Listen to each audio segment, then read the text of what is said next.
নমস্কার, খবর শুনছেন আপডেট বাংলা চ্যানেল থেকে। দেখে নেব আজকের সবথেকে বড় 12টি গুরুত্বপূর্ণ তাজা খবর। শুরুতেই সংবাদ শিরোনাম। বাজে বাজে জিনিসগুলো শেখাচ্ছে, বাংলা সিরিয়ালের গল্প নিয়ে চোখ রাঙানি মমতার। রেল দুর্ঘটনায় ছেলের মৃত্যু, চাকরি পেয়ে ফের বিয়ে বৌমার, মমতার দ্বারস্থ বাবা মা। নীতিশ কুমার নয়, দেশের নতুন উপরাষ্ট্রপতি হবেন প্রবীণ বিজেপি নেতা। সরাসরি মিথ্যে কথা, ভিন রাজ্যে বাঙালি হেনস্থার অভিযোগ ওড়ালেন মিঠুন। মাওবাদী নাশকতার ঘটনায় যুক্ত সন্দেহে ধরা পড়েন বেকসুর খালাস শোভা মুন্ডা। দিন ঘোষণা করলো এসএসসি, সেপ্টেম্বরেই হবে পরীক্ষা। 26-এ যদি কোনো মুসলিম উপমুখ্যমন্ত্রী হয় অবাক হওয়ার কিছু নেই, বললেন দিলীপ। তৃণমূলে ভাঙন, ভোটের আগে নতুন দল গড়ছেন হুমায়ুন কবির। বাগদায় খোলা হলো সিএএ ক্যাম্প, নথি নিয়ে হাজির হচ্ছেন বাসিন্দারা। বাংলায় বিজেপির ভবিষ্যৎ নেই বলে বসলেন বাংলার এই বড় নেতা। স্থগিতাদেশ দিল আদালত, দিল্লিতে তৃণমূলের বড় জয়। তেজস্বীর হুঁশিয়ারি, বিহার বিধানসভা নির্বাচন বয়কট হতে পারে। এবার আসছে বিস্তারিত খবরে। দেখতে দেখতে 45 বছর পার, বাংলা ইন্ডাস্ট্রি হারিয়েছে তার ম্যাটিনি আইডলকে। এত বছর হয়ে গেলেও উত্তম কুমার আজও বাঙালির মনে সমান জায়গা করে রেখেছেন। আর সেই মহানায়কের প্রয়াণ দিবসে বিশেষ সম্মানে সম্মানিত হয়ে থাকেন বাংলার শিল্পীরা। 2012 সাল থেকে প্রতি বছরই মুখ্যমন্ত্রী মমতা বন্দ্যোপাধ্যায়ের তত্ত্বাবধানে আয়োজিত হয় মহানায়ক সম্মান। বর্তমানে সিরিয়ালের বিষয়বস্তু নিয়ে ঘোর অভিযোগ তার। মঞ্চে দাঁড়িয়ে মমতা বললেন, সিরিয়াল যারা করেন তাদের উদ্দেশ্যে বলবো, এখন সারাক্ষণ সিরিয়ালগুলোতে দেখছি এ ওকে বিষ দিচ্ছে, ও ওকে বিষ দিচ্ছে। একটা পরিবারে 3 জন ঝগড়া করছে, একটা কেন্দ্রীয় চরিত্র তো দুটো ঝগড়ুটে চরিত্র, আর বাজে বাজে জিনিসগুলো শেখাচ্ছে। কিন্তু এতে সমাজের বাচ্চারা ভুল করছে, অনেকে আত্মহত্যার পথ বেছে নিচ্ছে। আজ নয়, তবে সমস্ত টিভি সিরিয়ালের মালিকদের আমি বলবো, এটা লীনাদিদের হাতে নেই, যারা মালিক তাদের হাতে আছে। দয়া করে খারাপ কিছু শেখাবেন না। আর সিরিয়াল বাড়াতে হবে বলে রোজ গুন্ডামি বাড়ান ভালো জিনিস দিয়ে। কত কত সুন্দর বিষয় আছে, হাসি খুশি মজা সামাজিক গল্প, এগুলো দেখান। যে গল্প আমাদের সংস্কৃতিকে ভালোবাসে, যে গল্প মানুষের বিবেককে জাগ্রত করে, আবেগকে জাগ্রত করে, সেইগুলো দেখান। প্রসঙ্গত এই প্রথম নয়, অতীতেও বাংলা সিরিয়াল নিয়ে একই আর্জি জানিয়েছেন তিনি যে মোটেও অ্যাকশন দৃশ্য পছন্দ করেন না, একবার সে কথাও বলেছিলেন এক সাক্ষাৎকারে। তবে সম্প্রতিতে ধারাবাহিকের বিষয়বস্তু নিয়ে অনেকেই প্রশ্ন তুলছেন। এখন দেখার আগামী চিত্রনাট্যে কতটা বদল ঘটে। 2023 সালের 2রা জুন সেই বিভীষিকাময় রাত এখনো তাড়া করে বেড়ায় পূর্ব মেদিনীপুরের ভগবানপুরের এক বৃদ্ধ দম্পতিকে। করমমণ্ডল এক্সপ্রেস দুর্ঘটনায় প্রাণ হারিয়েছিলেন তাদের একমাত্র ছেলে শিবশঙ্কর দাস। সেই সময় তাদের চোখের জলে একটাই ভরসা ছিল পুত্রবধূ ও ছোট নাতনি। সরকার দুর্ঘটনায় মৃতদের পরিবারের একজনকে চাকরি দেওয়ার কথা ঘোষণা করেছিল। শুধু সম্পর্ক ছিন্ন করেই থেমে থাকেননি পুত্রবধূ। অভিযোগ, চাকরির আয়ের একটা অংশও দেন না তাদের। এমনকি ওষুধ কেনার টাকাটাও জোগাড় করতে হিমশিম খাচ্ছেন এই বৃদ্ধ দম্পতি। শচীনবাবু জানান, পুত্রবধূ একবার থানার মধ্যস্থতায় কিছু টাকা দিয়েছিলেন, কিন্তু সেই টাকা শেষ হয়ে গিয়েছে। এখন চিকিৎসা এবং নিত্য প্রয়োজনীয় খরচ চালানো তাদের পক্ষে প্রায় অসম্ভব হয়ে দাঁড়িয়েছে। শেষ পর্যন্ত 72 বছর বয়সী শচীন দাস ফোন করেন দিদিকে বলো নম্বরে। মুখ্যমন্ত্রীর কাছে সরাসরি ন্যায্য দাবি জানান তিনি। অভিযোগ জমা পড়েছে প্রশাসনের কাছেও। জেলা স্তরে বিষয়টি খতিয়ে দেখার নির্দেশ দেওয়া হয়েছে। অন্যদিকে পুত্রবধূর পাল্টা দাবি, দুর্ঘটনার পর পাওয়া ক্ষতিপূরণ ও বীমার অর্থ দিয়ে পুরনো দেনা শোধ করেছে। অসম্পূর্ণ বাড়ির কাজ শেষ হয়েছে। 1.5 বছর শ্বশুর বাড়িতে থেকে সমস্ত দায়িত্ব পালন করেছেন তিনি। নিজের বিবাহিত জীবন শুরু করার পরেই যেন তিনি ভিলেন হয়ে উঠেছেন, এমনটাই তার আক্ষেপ। তবে বৃদ্ধ শচীন দাসের যুক্তি, অন্তত তাদের খেয়াল রাখাটা প্রয়োজন ছিল। তিনি চান মাসে কিছু অর্থ ও নাতনিকে দেখার সুযোগ। উপরাষ্ট্রপতি পদে জগদীপ ধনখড়ের আকস্মিক পদত্যাগে দেশের রাজনৈতিক মহলে চাঞ্চল্য ছড়িয়েছে। জগদীপ ধনখড় অবশ্য ইস্তফার কারণ হিসাবে জানিয়েছেন শারীরিক অসুস্থতা, কিন্তু আদেও আসল কিনা তা নিয়ে চলছে জোর জল্পনা। এই আবহে বিজেপির শীর্ষ সূত্র এনডিটিভিকে জানিয়েছে, পরবর্তী উপরাষ্ট্রপতি হওয়ার তালিকায় এগিয়ে রয়েছেন বিজেপির এক প্রবীণ নেতা।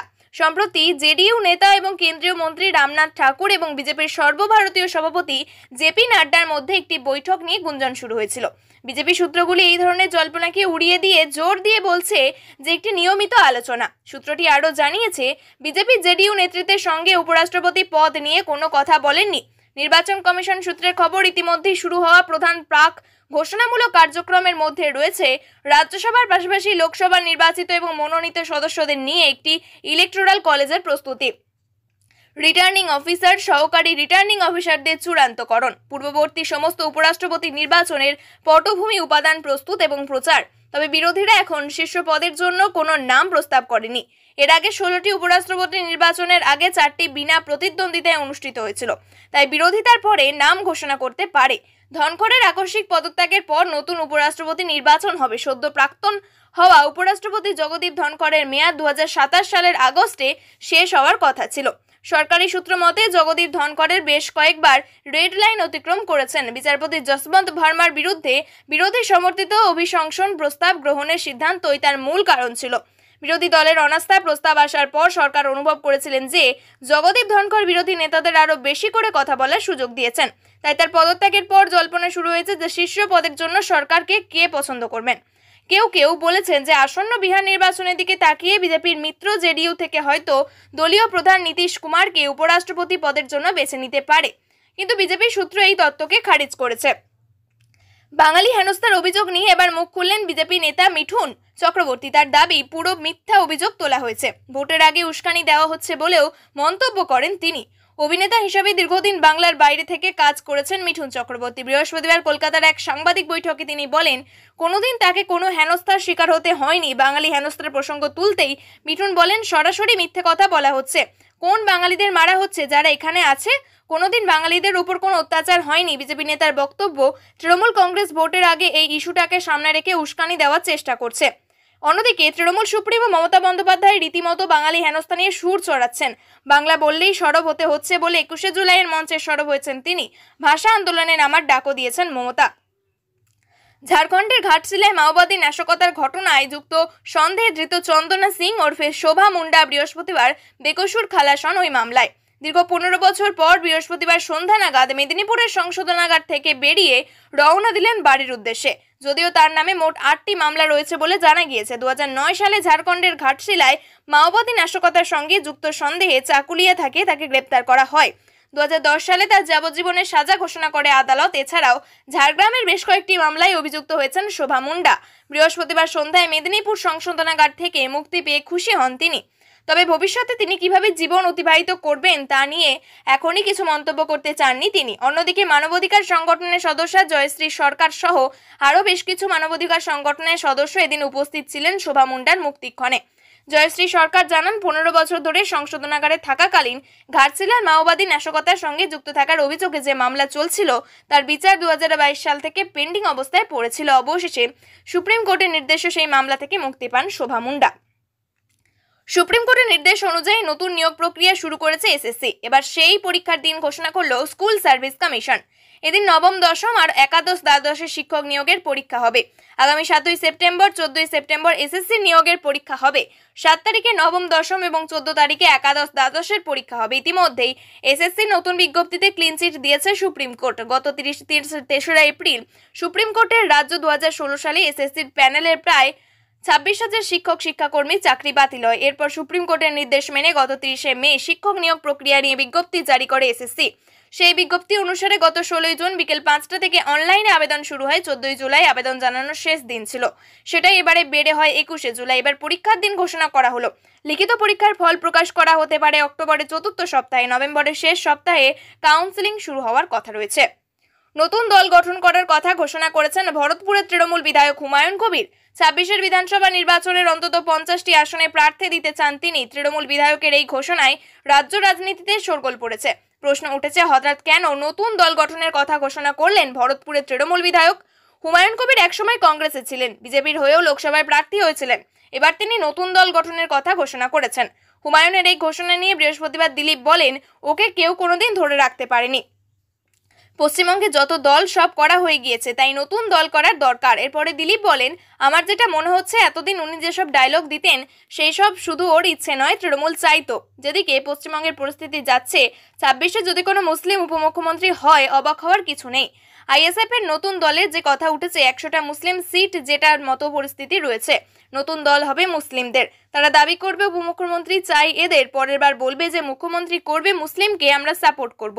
পশ্চিমবঙ্গে দ্বিতীয় বাংলাদেশ হওয়ার দিকে এগোচ্ছে জানিয়ে দিয়ে তিনি বলেন, বামপন্থীরা করে দিয়েছিল রাস্তা, মমতা বন্দ্যোপাধ্যায় সেই রাস্তা ধরে গাড়ি চালিয়ে এগোচ্ছেন। আর কয়েক মাস পর রাজ্যে বিধানসভা নির্বাচন, সেই নির্বাচনে ভোট ভাগাভাগি হলে কি সুবিধা হবে বিজেপির? এই নিয়ে দিলীপ বলেন, আমরা কোনো ভাগাভাগিতে বিশ্বাস করি না, সবার সাথে সবার বিকাশে বিশ্বাসী। এই স্লোগান আমরা দিয়েছি, ভারতীয় সংবিধানের আধারে রাজনীতি করি না আমরা, বিজেপি এইভাবেই চলবে। এদিন তিনি আরো একবার জানিয়েছেন, বিজেপির সঙ্গেই রয়েছেন বলে গোটা পশ্চিমবঙ্গের কর্মীদের সঙ্গে আমি রয়েছে। বাঙালি সংখ্যালঘুদের মন বুঝতে কিছুদিন আগেই আলাদাভাবে সমীক্ষা করেছিলেন তিনি। 26-এর নির্বাচনের আগে রাজ্যে আরো একটি নতুন দল, 15ই আগস্টের পর নতুন দল ঘোষণা ভরতপুরের বিধায়ক হুমায়ুন কবিরের। জেলা নেতৃত্বের বিরোধিতা করেই নতুন দল গড়ার সিদ্ধান্ত নিলেন হুমায়ুন। মালদহ, মুর্শিদাবাদ, দিনাজপুর, নদিয়ার 50টি আসনে প্রার্থী দেবে হুমায়ুনের দল। বিশ্লেষকদের বক্তব্য, রাজনৈতিক বিশ্লেষকদের মত, হুমায়ুনের কথায় এটা অত্যন্ত স্পষ্ট, তৃণমূলের সংখ্যালঘু অধ্যুষিত ভোট ব্যাংক এলাকাগুলিতেই লড়াই করবে হুমায়ুন। উল্লেখ্য, এর আগে বিজেপির টিকিট নিয়ে 2.5 লক্ষ ভোট পেয়েছিলেন মুর্শিদাবাদ লোকসভা কেন্দ্রে হুমায়ুন। তার ভিত্তিতে মানুষের জনসংযোগ নিয়ে একটি সার্ভে করেছেন, তার উপর দাঁড়িয়েই নতুন দল গড়ার চিন্তাভাবনা করছেন তিনি। এরপর হুমায়ুনের এই সিদ্ধান্ত নিয়ে তৃণমূলের মুখপাত্র জয়প্রকাশ মজুমদারের বক্তব্য, পিপিলিকার ডানা গজায় মরিবার তরে। এরকম অনেক রাজনীতিবিদদের মনে হয়, কারোর ইচ্ছা হলে দল করতেই পারে, বিশেষ করে বিজেপি যদি পিছন থেকে টাকা পয়সা দেয় তাহলে করতেই পারে, কিন্তু লাভের লাভ কি হবে সেটা বোঝা যাবে। কিন্তু কিভাবে মনে হচ্ছে বিজেপি পিছন থেকে অর্থ দিচ্ছে? কারণ কিছুদিন আগেই হুমায়ুন কবির নিজেই স্পষ্ট করেছিলেন তার সঙ্গে প্রিয়াঙ্কা গান্ধীর কথা হয়। এই বিষয়ে তৃণমূল মুখপাত্রের অবশ্য বক্তব্য, আমার মনে হয় না কংগ্রেস এখন সেরকম আর্থিক অবস্থায় রয়েছে, বাংলায় তাদের যে রাজ্যের দল তাদেরকেই সাহায্য করতে পারছে না, তারপর ভেঙে নতুন করে ওঠা দলকে কিভাবে সাহায্য করবে? এই বিষয়ে অধীর রঞ্জন চৌধুরী বলেন, এই নিয়ে প্রাক্তন প্রদেশ কংগ্রেস সভাপতি অধীর রঞ্জন চৌধুরী বলেন, সংখ্যালঘু উনি মানেই সংখ্যালঘুরা ওনাকে ভোট দেবেন, এটা ভাবার কারণ নেই। কতবার আমাকে হারানোর জন্য হুমায়ুনকে সামনে রেখে অশান্তি পাকানো, তার প্রেক্ষিতে 30 ভাগ হিন্দু 70 ভাগ সংখ্যালঘু নিয়ে মন্তব্য করা হয়েছিল। এখন নেত্রীর মনে হতে পারে এবার হুমায়ুন কবির আমার বোঝা হয়ে যাবে, বোঝা নামাতে পারে। প্রশ্নের উত্তরে অধীর রঞ্জন চৌধুরী বলেন, মুর্শিদাবাদের যত নেতারা রয়েছেন, খলিলুর রহমান আমার সময়ই আমার হাত ধরে কংগ্রেসে যোগ দিয়েছিলেন, আমি তাকে টিকিট দিইনি বটে। মুর্শিদাবাদে যত দাগার নেতা মাতব্বর রয়েছে সব অধীর চৌধুরীর হাত ধরেই তৈরি হয়েছিল। তাহলে এই নিয়ে বিজেপি কি বলছে? বিজেপির নেতা জগন্নাথ চট্টোপাধ্যায়ের বক্তব্য, দুধেল গাঁই লাথি মারে, কিন্তু হুমায়ুন কবিরের ক্ষেত্রে হয়তো লাথির জোর বেশি হয়ে গিয়েছিল। অদূর ভবিষ্যতে সিদ্দিকুল্লাহ চৌধুরী, কাসেম সিদ্দিকী সবাই আলাদা দল করবেন, পরবর্তীতে ববি হাকিমও আলাদা দল করবেন। বিজেপির অর্থ দিয়ে হুমায়ুনকে দল গড়তে সাহায্য হয়েছে কিনা সেই প্রসঙ্গে তিনি বলেন, রাজ্য সরকারের হাতে তো সমস্ত তদন্তকারী সংস্থা রয়েছে, তারা তো তদন্ত করেছে, করুক, মুখে বললে তো হবে না। দেশজুড়ে নাগরিকত্ব সংশোধনী আইন কার্যকর হওয়ার পর মুখ্যমন্ত্রী মমতা বন্দ্যোপাধ্যায় বলেছেন এ রাজ্যে সিএএ কার্যকর হবে না, তবে এবার সেই সিএএ এর জন্য শিবিরের ব্যবস্থা করা হলো। উত্তর 24 পরগনার বাগদায় সেই শিবিরের আয়োজন করা হয়েছে। অনলাইনে আবেদন করাচ্ছেন পঞ্চায়েত সমিতির বিজেপির বিরোধী দলনেতা। উত্তর 24 পরগনার বাগদা ব্লকের বিজেপির পঞ্চায়েত সমিতির বিরোধী দলনেতা সৌরভ গয়ালি বাগদার চোয়াটিয়া বাজারে নিজের অফিসে বিশেষ শিবিরের ব্যবস্থা করেছেন। সেখানে গিয়ে মানুষজন সিএএ এর জন্য অনলাইনে আবেদন করতে পারছেন। ইতিমধ্যেই এই শিবিরে উপস্থিত হয়ে সিএএ এর জন্য অনলাইনে আবেদন করেছেন অনেকে। যুধিষ্ঠির মণ্ডল এবং বিজয় বিশ্বাস নামে এলাকার বাসিন্দারা অনলাইনে শংসাপত্র আবেদন দিয়েছেন। এর জানিয়ে বাংলাদেশ তাদের বাবা মায়ের জন্মের প্রমাণপত্র, ভারতীয় হিসাবে প্রয়োজনীয় প্রমাণপত্র নিয়ে তারা অনলাইনে আবেদন করেছেন। যুধিষ্ঠির মণ্ডল নামে এলাকার এক বাসিন্দা জানিয়েছেন, তিনি 1993 সালে ভারতে এসেছেন। বাংলাদেশের প্রমাণপত্র এবং ভারতীয় প্রমাণপত্র নিয়ে তিনি বৃহস্পতিবার আবেদন করেছেন। অমলানন্দ ব্রহ্মচারী নামে জানিয়েছেন, তিনি সিএএ এর জন্য আবেদন করতে এসেছেন। মুখ্যমন্ত্রী সিএএ আবেদনের প্রয়োজন নেই বলেছেন। এই প্রসঙ্গে অমলানন্দ বাবু বলেছেন, যে যার মতন বলছেন, কিন্তু প্রধানমন্ত্রী বলেছেন আবেদন করতে, আমরা সেই কারণে আবেদন করছি, সেই কারণেই সাধারণ মানুষের আবেদন করছেন, তারা আমরা সহযোগিতা করছি। এই বিষয়ে বাগদা পশ্চিম ব্লক তৃণমূল কংগ্রেসের সহসভাপতি নিউটন বালা বলেন, প্রায় 1 বছর সিএএ লাগু হয়েছে, কিন্তু সাধারণ মানুষ তেমন সাড়া পড়েনি। মানুষ বলছে আমরা নিঃশর্ত নাগরিকত্ব চাই, শর্ত সাপেক্ষে নাগরিকত্ব চাই না। কিছু কিছু বিজেপির নেতারা ছোট ছোট ক্যাম্প করে মানুষকে ভুল বুঝিয়ে আবেদন করাচ্ছে। তৃণমূল কংগ্রেসের মুখপাত্র কুণাল ঘোষ এক বিবৃতিতে বিজেপির বিরুদ্ধে তীব্র আক্রমণ শানিয়ে বলেন, পশ্চিমবঙ্গে বিজেপির কোনো ভবিষ্যৎ নেই। বাংলার মানুষ মাননীয় মুখ্যমন্ত্রী মমতা বন্দ্যোপাধ্যায়কে ভালোবাসেন এবং তার উপরেই আস্থা রাখেন। তিনি অভিযোগ করেন, বিজেপি একের পর এক মিথ্যে অভিযোগ তুলে রাজ্যের বিভ্রান্তি ছড়ানোর চেষ্টা করছে। বিশেষ করে বাংলা ভাষাভাষী মানুষদের অনুপ্রবেশকারী এবং বাংলাদেশি বলে অপবাদ দেওয়া হচ্ছে। এটা বাংলার মানুষদের অপমান। কুণালবাবুর মতে এই ধরনের মন্তব্য বিজেপির বিরুদ্ধে ফিরে যাবেন। তিনি বলেন, বিজেপি নেতারা যদি ভাবেন এই ধরনের ভাষাগত এবং জাতিগত বিদ্বেষ ছড়িয়ে ভোট আদায় করবেন, তবে তারা ভুল করছেন। বাংলার মানুষ এসব মেনে নেয় না। আগামী নির্বাচনে বিজেপির 50টিরও বেশি আসন পাবে না। ঘোষের এই মন্তব্য রাজ্য রাজনীতিতে নতুন করে বিতর্কের সৃষ্টি করেছে। রাজনৈতিক বিশ্লেষকরা মনে করছেন, এই বক্তব্যের পিছনে রয়েছে আসন্ন নির্বাচনে জনমত গঠনের কৌশল। তবে বিজেপির পক্ষ থেকে এই মন্তব্যের এখনো কোনো প্রতিক্রিয়া পাওয়া যায়নি। দিল্লির জয় হিন্দ কলোনিতে বসবাসকারী বাংলাভাষীদের উচ্ছেদের উপর স্থগিতাদেশ দিয়েছে পাতিয়ালা হাউস কোর্ট। বৃহস্পতিবার এক্স হ্যান্ডেলে টুইট করে একথা জানালো তৃণমূল কংগ্রেস। আদালতের এই নির্দেশকে তাদের লড়াইয়ের বড় সাফল্য হিসাবে দেখছে পশ্চিমবঙ্গের শাসক দল। ভিন রাজ্যে বাংলাভাষী ভারতীয়দের হেনস্থার বিরুদ্ধে তাদের লড়াই চলবে বলে জানিয়েছে তৃণমূলের প্রতিনিধিরা জয় হিন্দ কলোনিতে গিয়ে সেখানকার বাংলাভাষীদের সঙ্গে দেখা করেন। সেই প্রতিনিধি দলে ছিলেন তৃণমূলের রাজ্যসভার সাংসদ সাগরিকা ঘোষ, সুখেন্দু শেখর রায়, দোলা সেন এবং সাকেত গোখলে। সেখানকার বাংলাভাষীদের নিয়ে 24 ঘন্টার জন্য ধর্নায় বসেছিলেন তারা। জয় হিন্দ কলোনিতে বসবাসকারী বাংলাভাষীদের অভিযোগ, বাংলায় কথা বলার জন্য তাদের হেনস্থা করা হচ্ছে। পাতিয়ালা হাউস কোর্টের নির্দেশকে তুলে ধরে এক্স হ্যান্ডেলে তৃণমূল লিখেছে, ন্যায়ের জন্য লড়াইয়ের এটা বড় পদক্ষেপ। মমতা বন্দ্যোপাধ্যায়ের নেতৃত্বে বাংলাভাষী ভারতীয়দের ন্যায়ের জন্য তৃণমূলের লড়াই পুরো দমে চলবে, বাংলা শাসক দল জানিয়েছে। এই নিয়ে কেন্দ্রীয় সরকার ও বিজেপিকে কটাক্ষ করেন তারা। আদালতের নির্দেশের কথা এক্স হ্যান্ডেলে পোস্ট করে কেন্দ্রকে তোপ দেখেছেন সাগরিকা ঘোষও। তিনি লেখেন, প্রত্যেক বাংলাভাষী ভারতীয়দের ন্যায়ের জন্য তৃণমূলের এই লড়াইয়ের গুরুত্বপূর্ণ প্রথম ধাপ এই স্থগিতাদেশ। বাংলাভাষীদের টার্গেট করে কেন্দ্র এবং বিজেপি সফল হবে না বলে তিনি লেখেন। বিহারের বিরোধী দলনেতা তেজস্বী যাদব আসন্ন বিধানসভা নির্বাচনে বয়কটের ইঙ্গিত দিয়েছেন। স্পেশাল ইনসেনসিটিভ রিভিশন বা ভোটার তালিকা সংশোধনের প্রক্রিয়া নিয়ে ক্রমবর্ধমান রাজনৈতিক সংকটের মধ্যে এই সম্ভাবনা নিয়ে প্রশ্ন উঠেছে। তেজস্বী যাদব বলেন, এই বিষয়ে আলোচনা হতে পারে। এনডিএ নেতার অভিযোগের জবাবে তেজস্বী এই দাবি অস্বীকার করে বলেন, তার মূল লক্ষ্য গণতান্ত্রিক স্বচ্ছতা নিশ্চিত করা। নির্বাচনে জেতা বা হারা সেই নিয়ে কোনো চিন্তা নেই। তিনি অভিযোগ করেছেন, 52.66 লক্ষ ভোটারের নাম ভোটার তালিকা থেকে বাদ দেওয়া হয়েছে, যার মধ্যে দুর্বল এবং পিছিয়ে পড়া সম্প্রদায়ের ভোটাররা বেশি। তাদের মতে এই বিরোধী ভোটারদের লক্ষ্য করে গণতন্ত্রের ভিত্তিকে দুর্বল করার একটি প্রচেষ্টা।